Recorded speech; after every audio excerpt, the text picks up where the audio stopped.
Today, me, Azkia Sudarman, and my partner, Denara Safinka. we're visiting Ecoprint Daun by Santi in Bogor, a unique space where nature meets creativity through sustainable textile art.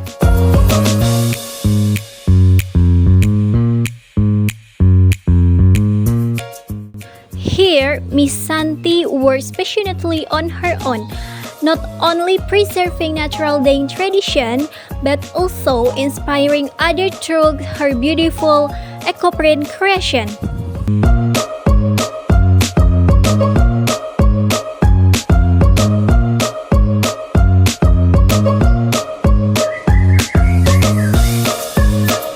For your information, Ecoprint Daun by Santi is the one ecoprint-based initiative in Bogor, producing handmade works that reflect the richness of local color and the spirit of environmental.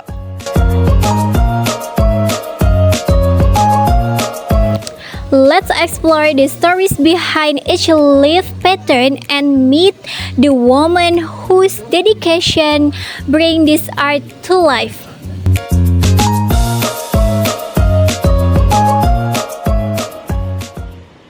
Assalamualaikum. Salah.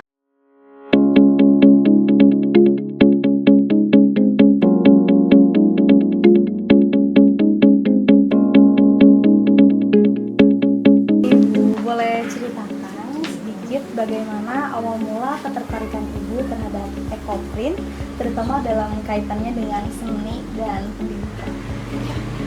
Saya pertama kali mengenal ecoprint itu tahun 2019. Waktu itu baru pertama kali adanya workshop ecoprint di Bogor. Itu yang ngadain itu Rojak itu komunitas ecoprint. Kemudian saya diajak teman untuk ikut, dan ternyata apa yang kita lakukan di dalam ecoprint itu adalah sesuatu yang benar-benar alam ya. Jadi saya suka sekali memang dengan alam, karena memang saya dari dulu itu suka misalnya kayak jalan-jalan ke alam dan sebagainya itu. Jadi ketika kemudian saya dikenalkan dengan ecoprint, satu teknik yang membuat mencetak di kain, atau kalau orang bilang batik dari daun gitu, itu tuh saya sangat excited gitu. Akhirnya kemudian saya mendalaminya, dan akhirnya saya menekuninya dan membuat menjadi satu usaha yang sampai sekarang saya masih tekunin. Jadi ecoprint itu awal mula tumbuh itu, awal mula ecoprint itu ada dari orang Australia. Saya kurang tahu dari orang Australia, kemudian dia mengajarkan ke berbagai orang sampai dengan di Jogja. Di Jogja itu banyak sekali orang yang mendalami ecoprint, kemudian sampai akhirnya menjadi meluas sampai ke Jawa Barat. Jawa Barat itu awal mulanya dari Jakarta, kemudian orang Jakarta ya seperti tadi itu mengadakan workshop sampai dengan akhirnya banyak menyebar di Jawa Barat. Nah, di Jawa Barat ini kita punya satu satu kelebihan atau satu source yang memang lebih banyak daripada di tempat lain. Misalnya seperti kalau kayak di sini, terutama di Bogor itu kita punya ada daun-daun seperti suren, kemudian jenitri. Kalau orang jenitri itu orang sini namanya katulapa, ya benar, katulapa ya kalau nggak salah ya istilahnya ya. Tapi itu kalau bahasa Latinnya itu jenitri. Kemudian kalau jenitri ini saya bisa tunjukkan ini di sini nih kak, daun jenitri ini, yang coklat panjang ini daun jenitri. Nah ini adalah yang banyak ditumbuh di Jawa Barat itu jenitri. Kemudian juga kalau ini sekarang juga saya jelaskan, ini daun-daun yang biasa kita pakai di ecoprint. Itu adalah biasanya kita pakai, ini adalah daun jarak. Daun jarak sendiri ada 3. Ini jarak kepiak. Nah kalau ini namanya jarak wulung. Jadi ada 2. Satu lagi jarak pagar, tapi jarak pagar kurang terlalu bagus untuk ecoprint. Kemudian yang paling favoritnya dari kita para ecoprint itu adalah ini daun lanang. Mungkin ada seperti ini, saya bawa contohnya. Ini ada daun lanang. Nah ini adalah daun favoritnya para ekoprint karena jejaknya selalu nyata. Dan yang paling topnya sebenarnya dari favoritnya kita para ekoprint itu adalah daun jati. Kebetulan di sini tidak ada daun jati. Ini dia daun jati nih. Ini adalah daun jati. Tapi dari pengalaman saya selama ini membuat ekoprint, jati yang paling bagus itu adalah jati dari daerah Jawa Tengah. Jadi jati di Jawa Tengah, Jawa Timur itu dia lebih bagus daripada jati yang tumbuh di Bogor, terutama di Jawa Barat atau di Bogor. Karena kalau yang di Jawa Tengah itu mereka lebih merah hasilnya. Ini daun jati itu. Kemudian selain itu juga sebenarnya semua tanaman itu kita bisa manfaatkan asal kita tahu bahwa tanaman itu atau daun itu kandungan taninnya tinggi. Tanin itu semacam zat hijau ya yang ada di dalam daun ini. Kemudian juga kita biasa menggunakan ini bunga waru ya. Bunga waru itu. Nah di Jawa Barat ini juga sangat susah untuk daun dan bunga waru. Waru itu banyak tumbuh itu sebenarnya di bantaran sungai, tapi lebih banyak tumbuh itu di daerah Jawa. Di Jawa Barat itu bantaran sungai itu jarang sekali tumbuh pohon waru. Sebenarnya padahal bunga waru itu dia sangat bagus jejaknya. Dia selalu jejaknya kuat begitu. Kemudian ini kita bisa pakai ini pepaya Jepang, dan ini adalah daun kenikir. Nah daun kenikir itu daun dan bunganya itu dia menjadi favorit kita juga para ekoprint karena jejaknya sangat kuat. Mungkin kalau yang bunga kenikir kita ada ya. Nah kemudian yang biasa kita lakukan itu ada daun Afrika daun dari kayu Afrika. Di sini tidak ada ya karena ada jejaknya orange. Sangat bagus untuk daun jejak dari daun Afrika gitu. Menurut Ibu, apa keunikan ekoprint dibandingkan dengan teknik pewarnaan kain lain yang dapat menjadi nilai tambah dalam seni kreatif? Iya, ekoprint itu sendiri dari eco dan print. Eco itu adalah artinya alam. Kemudian print itu adalah jejak. Jadi memang basicnya itu namanya ekoprint itu adalah satu teknik mencetak ya di sebuah media dalam hal ini kita bisa menggunakan adalah media kain dan media kulit dari bahan-bahan yang dari alam langsung istilahnya gitu ya. Jadi tidak ada unsur kimia sama sekali. Maaf. Dari mulai medianya tuh daun-daun yang kita cetak sampai dengan pewarnaannya itu kita benar-benar semua dari unsur alam. Kita pewarna itu atau kita mengambilnya dari warna-warna dari kayu yang biasa kita gunakan adalah kayu secang, tegeran, kemudian tinggi. Nah kalau secang itu kita nanti akan mendapatkan warna merah. Mungkin itu ya merah itu secangnya jadi untuk menjadi merah banget itu memang harus kental. Jadi ini ada warna dari secang juga tapi karena warnanya terlalu encer begitu ya, jadi warnanya menjadi pink. Kemudian kayu itu dari jolawi. Jolawi itu ada dari pohon jolawi tapi kita ambil dari biji buahnya, dari daging buahnya, dari kulit dan daging buahnya, kemudian menjadi warna hijau. Kemudian ini adalah kita menggunakan warna tinggi. Kayu tinggi itu memberi warna menjadi coklat. Kalau teger itu dia memberi warna jadi kuning. Nah semacam ini. Ini kita dari pakai kayu teger. Gitu. Ini menjadi warnanya menjadi kuning. Nah ini jejak ini selain jejak daun itu juga kita menggunakan pewarnaannya dari alam. Semuanya dari alam. Itu yang membuat jadi kenapa ekoprint unik karena dia benar-benar semua proses itu dari alam. Medianya pun untuk kainnya itu dan kain dan kulit itu kita benar-benar harus yang dari alam. Jadi kain kalau misalnya kita menggunakan kain tidak 100% katun, itu nanti tidak akan berhasil dalam membuat ekoprint karena jejaknya menjadi tidak kuat. Jadi itu ya. Dan demikian juga untuk yang kulit. Jadi kalau kulit kan otomatis karena itu sama dengan dari hewani gitu ya, itu kan ya benar-benar alam natural gitu, jadi otomatis jejak di kulit itu dia akan lebih kuat. Nanti saya akan tunjukkan yang ekoprin dari kulit ya, karena tadi saya lupa keluarin. Menurut Ibu, seberapa penting keberlanjutan ekoprin untuk diteruskan oleh generasi muda sebagai bagian dari pendidikan budaya dan seni? Ya, terima kasih. Jadi kalau menurut saya semua hal kita tuh sebenarnya lebih harus kembali kepada alam ya, kepada natural begitu. Jadi alangkah lebih baiknya kalau memang kita lebih menjaga bumi ini dengan seminim mungkin kita menggunakan kimia, atau kita bisa bilang itu zero waste ya. Jadi kita lebih baik semuanya kembali ke alam. Jadi kalau misalnya banyak generasi muda yang mempelajari tentang ekoprin, menyenangi, menyukai gitu ya, menikmati dan menggunakan, itu mungkin kita juga akan bisa menyelamatkan bumi gitu kan. Terutama juga kalau misalnya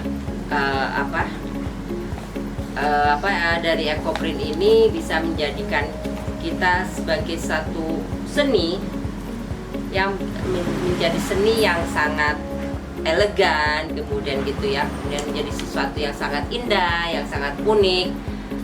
Kemudian apalagi dengan anak-anak muda sekarang yang lebih kreatif gitu, mereka pasti akan bisa menciptakan satu hal yang eksklusif dari produk ekoprin ini sendiri.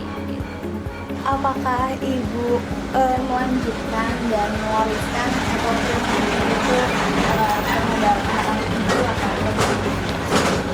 Kalau terhadap anak-anak saya sendiri, kebetulan banget ini anak-anak itu saya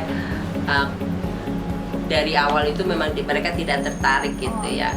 Tapi saya sering mengajarkan ekoprin ini terhadap anak-anak lain, terutama ya yang beberapa kali yang pernah saya ajarkan itu adalah pada anak-anak sekolah di homeschooling. Kebetulan dari pihak sekolah menghubungi saya untuk mengajarkan anak didiknya belajar ekoprin. Kemudian juga beberapa itu saya pernah diundang oleh satu kiok untuk memberikan materi workshop ekoprin terhadap para kliennya. Nah, yang mereka rombongan istilahnya, mereka mengadakan gathering. Nah, salah satu sesinya adalah mereka belajar ekoprin, karena mereka memang paham sekali bahwa ekoprin ini adalah satu produk yang benar-benar sangat ramah bumi dengan bumi gitu ya. Iya, itu ekogreen begitu. Selama Ibu menjalankan ekoprin, apakah Ibu pernah menerima kunjungan dari sekolah atau sebuah instansi? Bagaimana peran kunjungan tersebut dalam proses pembelajaran? Ya, beberapa kali memang saya pernah dapat kunjungan dari mahasiswa IPB, dari mahasiswa WIKA, kemudian juga pernah juga dari mahasiswa vokasi IPB. Kemudian juga saya pernah dapat kunjungan dari sekolah alam Al-Gifa, kemudian dari homeschooling Surau Academy. Nah itu mereka memang datang untuk lebih memahami, mendalami, mengetahui tentang ekoprin. Jadi sambil mereka bertanya banyak, mereka juga melakukan praktek ya, belajar membuat ekoprin. Apabila ada sekolah atau kampus instansi yang mengajak kerjasama untuk membuat program pembelajaran ekoprin, apakah Ibu tertarik dan bersedia untuk menjadi partisipasi atau berpartisipasi? Insya Allah ya, karena saya senang sekali ketika saya bisa berbagi ilmu, terutama terhadap anak-anak sekolah ya, karena saya berharap dengan mereka mencintai ekoprin ini, mereka bisa menjadi generasi lah istilahnya gitu ya. Jadi ketika itu mereka terus akan terus mendalami, mencintai ekoprin, kemudian mereka bisa lebih kreatif menciptakan motif-motif ekoprin yang lebih spesialis, karena anak-anak muda sekarang itu kan memang dia lebih kreatif gitu. Apakah Ibu memiliki rencana atau keinginan, cita-cita untuk membuka kelas atau workshop ekoprin di lingkungan sekitar sebagai sarana pendidikan dan pemberdayaan di masyarakat?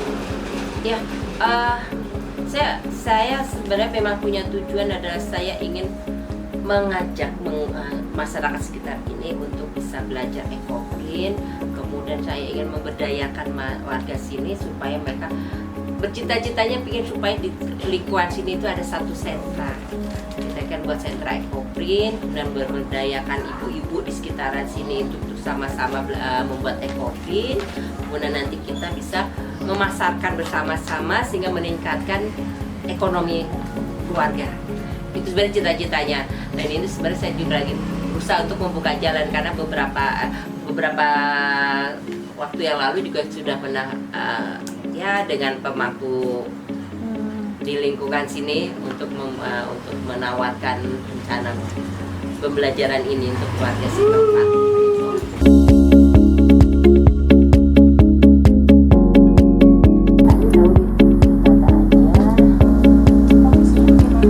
Iya, terlentang begini.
Selama proses 2-3 hari jejak daun-daunnya itu makin menguat, makin jelas gambarnya.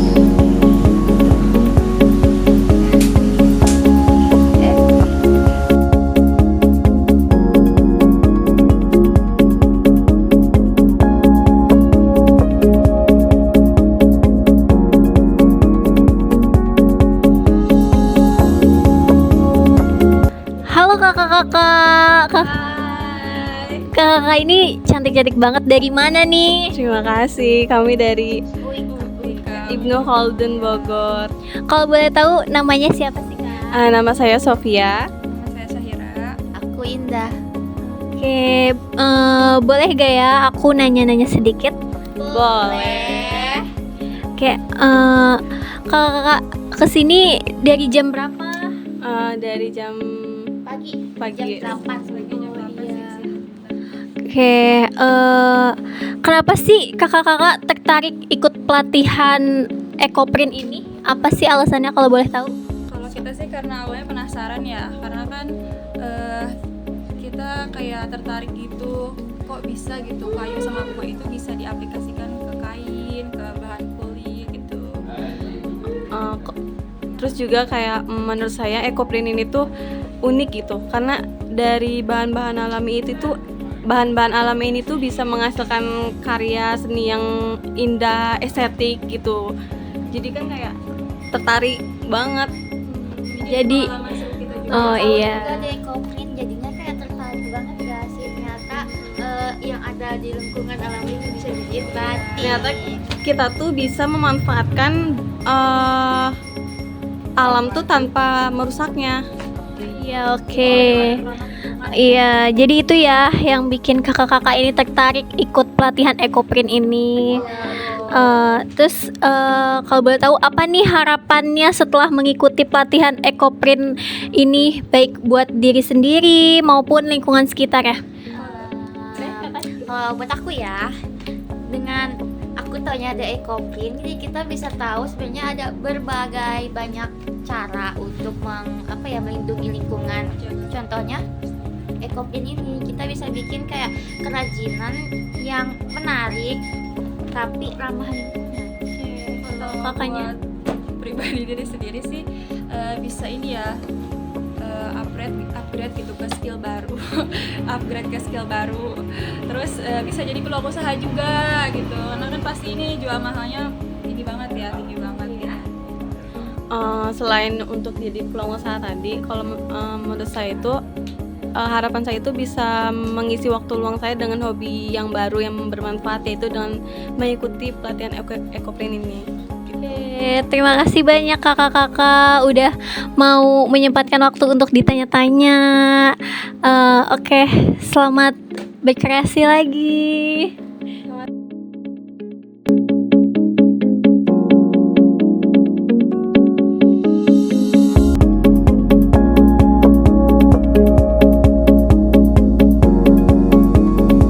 Visiting Ekoprint now has taught us how art can become a meaningful part of education. During Pesanti's work, we learned that nature can be a fun and inspiring learning medium. May Ekoprint continue to inspire the young generation to learn and create and care for the environment.